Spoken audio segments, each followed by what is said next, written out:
লক্ষ হিন্দু রক্তের বিনিময়ে এই বাংলাদেশ স্বাধীন হয় নাই। 30 লক্ষ মুসলমানের রক্তের বিনিময়ে এই দেশ স্বাধীন হয়েছিল।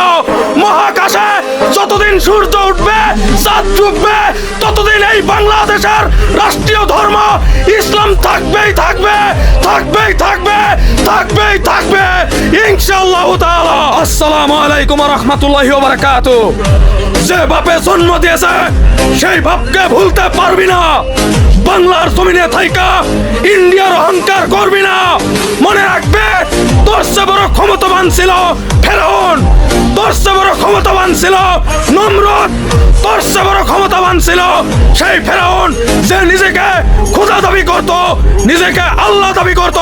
সেই ফেরাউনকে আল্লাহ ছাড় দিয়েছে, কিন্তু চুল পরিমাণও ছেড়ে দেয় নাই।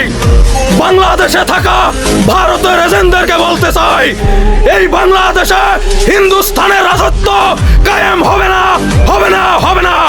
ভুল স্বপ্নে দেখেছ, ভুল সাগরে আছো তোমরা।